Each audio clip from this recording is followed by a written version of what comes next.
Le pilote d'avion solaire et éco-explorateur neuchâtelois Raphaël Donjean nous a accueillis dans son hangar à Payerne pour nous parler de ses aventures, mais surtout de son projet Solar Stratos. Il s'agit de son challenge d'atteindre la frontière de l'espace en avion solaire. Je m'appelle Raphaël Donjean, je suis explorateur et ce rêve, au moment où j'ai eu, c'était quasiment un fantasme, d'aller rejoindre la stratosphère, d'aller voir la courbure de la Terre grâce à l'énergie solaire. C'était lorsque j'étais sur mon navire Planète Solar en 2011, on traversait le Pacifique. J'avais le quart de nuit de 21h à minuit. J'avais vraiment la tête dans la Voie lactée. La voûte céleste, elle est justement incroyablement lumineuse dans le Pacifique Sud.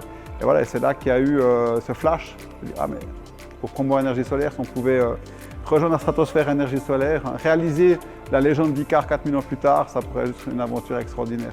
Donc avant Solar Stratos, il y a d'abord eu Planète Solar, il y a d'autres aventures. On a organisé ce premier tour du monde à l'énergie solaire avec Planète Solar, qui est un bateau solaire.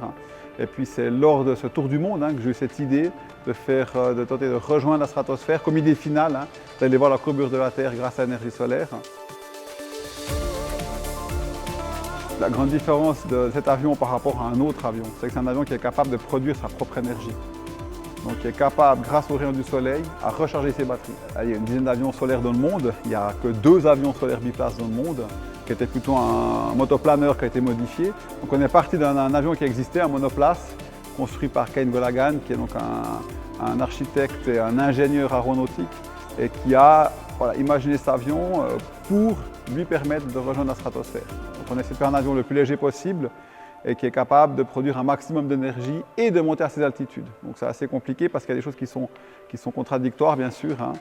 Plus on va en altitude, plus il faut un avion résistant et solide, mais plus il va être lourd, donc moins il pourra rejoindre la stratosphère. La première fois que j'ai vu cet avion, c'était en 2020, donc on a commencé ce projet en 2015, donc il a fallu attendre un certain nombre d'années.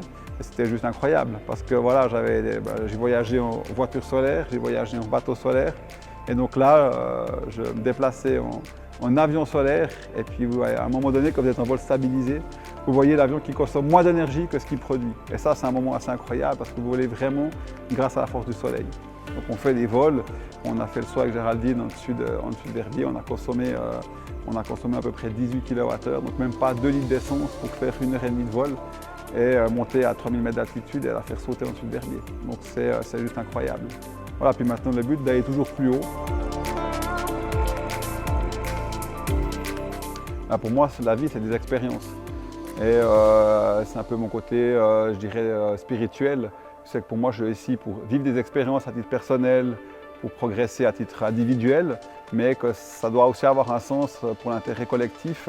Et donc, voilà, de pouvoir faire des aventures. L'aventure, ça m'a toujours passionné, que ce soit Cousteau, que ce soit Kon-Tiki ou d'autres, ou Jean-Louis Etienne, tous ces explorateurs aventuriers, je trouvais génial leur vie. Simplement, je pensais qu'il n'y avait plus rien à faire, que tout aurait été fait. Et puis finalement, aujourd'hui, on doit refaire ces aventures, on doit les réécrire, tout ça grâce à l'énergie solaire.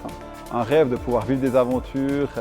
Moi, ce que j'aime, c'est quand rien ne se passe comme prévu, quand on se lève le matin, que tous les jours on fait des choses différentes, qu'on rencontre des gens différents, et que cette terre devient un peu notre lieu de travail, en fait, devient notre bureau.